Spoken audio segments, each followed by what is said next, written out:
Welcome to this week's episode of the Jewish Diaspora Report. On this week's episode, we're going to do something a little different. We're going to do a quick follow-up to last week's episode about the recent conflict between the Palestinian Islamic Jihad group and the Israeli Defense Forces. I'm also proud to announce that this podcast has grown well beyond what I expected in this short amount of time, to over 26 countries around the world. We will discuss who is listening and why this has actually shocked me. Let's get started.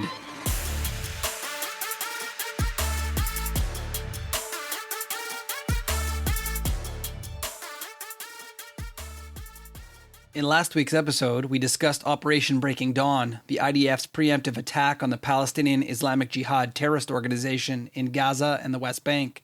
This followed the threats that were made against the State of Israel in response for an arrest on a high-level member of the group. For more information on this, please check out our other episode on the Breaking Dawn operation.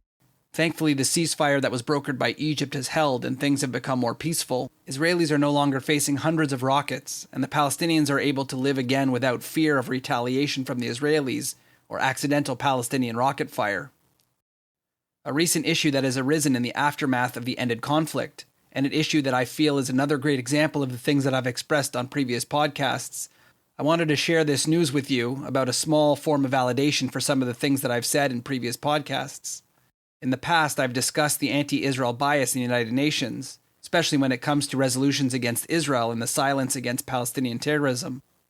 This week, a major news story broke that finally shattered the facade of the supposed unbiased United Nations.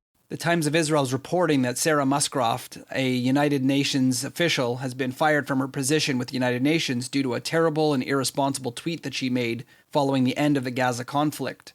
Sarah Muscroft is listed as the head of the United Nations office tasked with providing humanitarian aid to the Palestinian people. Her office has been present in the Palestinian territory for the past 20 years, working to help meet humanitarian needs guided by the humanitarian principles of neutrality, impartiality, and humanity, said a spokesperson from the organization. Obviously, this is a noble task without a doubt. Regretfully, on August 8th, Ms. Muscroft tweeted that she was relieved to see a ceasefire that would end hostilities impacting both Palestinians and Israeli civilians, and condemned the, quote, indiscriminate rocket fire of the Palestinian Islamic Jihad that, quote, provoked Israeli retaliation. Muscroft also tweeted that civilian safety was paramount and that the ceasefire must be upheld. She was immediately fired from her position with the UN. Please don't click the go back 10-second button on your phone or your tablet. You really didn't miss anything here. You heard that correctly. She was fired from her position as a humanitarian aid worker calling for a ceasefire and condemning the, quote, indiscriminate rocket fire and that civilians on both sides should be safe. This at the UN cannot stand.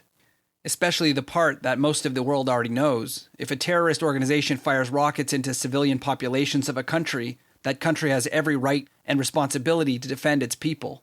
Ms. Muscroft openly admitted that in her tweet, which the UN will not stand for. The pressure against Sarah Muscroft in the United Nations from pro-Palestinian groups, or in many cases anti-Israel groups, grew.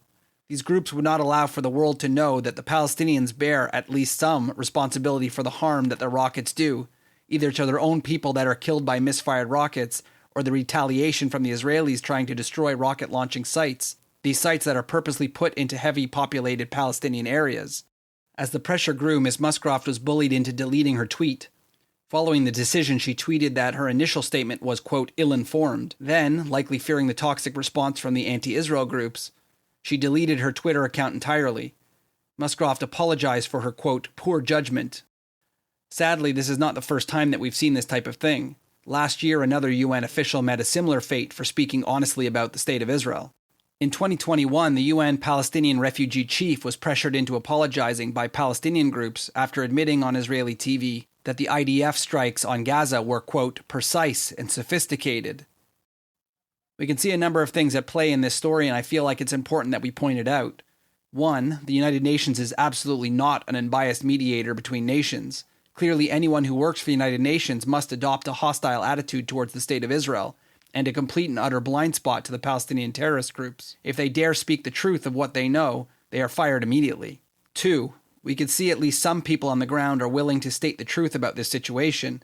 The Palestinian people are in terrible conditions, and most of the blame, if not all the blame, falls on the shoulders of the terrorist groups who are running these regions with reckless disregard for their own people's lives. Sadly, we don't really get to hear the truth from these people very often, for obvious reasons. The crackdown against the truth getting out there is swift and harsh to ensure that no one else ever considers telling the truth about this situation. Nothing can break through the facade that the PR system around the Palestinians has created. The Palestinians under the UN can do no wrong. As I've said in my previous podcasts, if the UN and the world are purposefully ignoring the main causes of the daily suffering of Palestinian people, even those who are in the role of providing humanitarian aid to these very people, this situation will never improve for the Palestinian people. I have long been a supporter of the Palestinian people and their rights to live happily and free of fear. But as long as the United Nations keeps firing anyone who speaks the truth about these issues, we are going to see the continuation of the poverty and death on both sides of the border. Following the announcement by the United Nations, Israel's ambassador sent a letter to the UN about it. The ambassador said, quote, "While we have not always agreed with Ms. Musgrove's tweets or those of her UN counterparts, Israeli disagreement or criticism has always been expressed in a normative way. However, Israel is disturbed to see that the Palestinian outrage over tweets would so quickly devolve into ending the ability of a senior UN staffer to keep her job and to express herself. We ask that the issue of Ms. Musgrove be examined with utmost concern. We call on the UN to reverse its unfortunate decision, which is perceived as a reward for intimidation and threats against her." I am rarely speechless about the bias in the UN. I know all too well about it, but this one seems to hit me really hard. This woman's primary job at the UN is to protect Palestinian people's lives.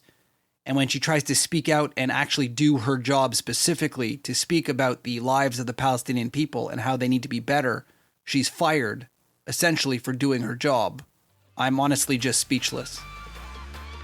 When we come back, we'll speak about the amazing success of this podcast and who's been listening. You may be shocked to find out. I was. When we come back on the Jewish Diaspora Report.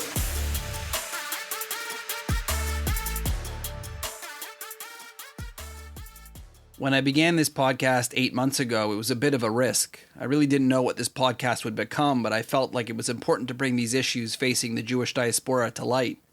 Initially, I was unsure if this podcast would last more than a few weeks before I realized that no one really cared what I had to say about these world issues and history. I am so humbled by the fact that now, 8 months later, I have seen the listeners and followers grow exponentially. As I had said at the start of this podcast, the reach of the listeners has just been incredible. I've had listeners from every corner of the world. There have been listeners from every continent on this planet except for South America. By the way, if any of you listeners have any friends or family in South America, we could use a shout out to scratch that off the list. All joking aside, the amount of followers that this podcast has gotten is truly incredible. I watch the statistics and analytics and see listeners from big cities across the world to small rural towns in Europe and Asia. I want to say thank you to all of those who have followed and listened since the beginning, and also to those who have just started to join us and go back and binge. Nothing feels better than when I see that someone has binged all 30 plus episodes in one day. We could not have done this without the support that we get from our listeners, and we hope that you not only enjoy the content that we're putting out, but that you'll be sure to spread the word and share these episodes with your friends that you believe may enjoy the learning too. One thing, however, I did not expect when I created this podcast was that I'd have to come to terms with the idea that once my words go out into the world, I have no control over them. Recently, it's come to my attention through analytics that one of my recent episodes has gained traction among people that I would prefer not listen to my podcast. The episode was entitled "Zionism Equals Racism Against the Jews." I noticed that this podcast received a great deal of interest in one day, and when I checked the statistics, many of them were coming from a very odd source. I'm choosing not to give the name of the group or the website that they use that seemed to be the location from where many of these people were landing. But let's just say it's a very anti-Jewish American group. I assume that they stumbled upon my podcast due to their search for, quote, Zionism, something that anti-Semitic people search to find anti-Jewish hate on the internet. I guess they did not read the entire name of the podcast, but just simply stumbled on the idea of Zionism equals racism. I'm not sure if they got on there by accident or they were listening to it to mock and belittle my content. Needless to say, I felt very disturbed when I found out that these people were listening to my podcast. I haven't fully come to terms with the idea that people who wish that I was no longer living are listening to my podcast and spreading my podcast to like-minded people. But I cannot allow my fear to stop me from bringing this information to people who want to learn and maybe get inspired by some of my episodes. This podcast has always been intended to be a place for diaspora Jewish populations to feel connected to one another, discussing challenges facing our communities and promote the achievements and give a sense of Jewish pride. So with that, I want to thank again everybody who uses their very valuable time to listen to my podcasts. I'm grateful to have this platform and opportunity to share information with you. Don't forget to check us out on social media at jdr.podcast to tell us what topics and issues that you want to hear about. If there are any things that you are seeing or hearing in the news that you want a little bit more background on, please make sure to reach out to us on social media, and we'll try our best to make a podcast about it. Thank you as always for listening to the Jewish Diaspora Report. We'll see you next time.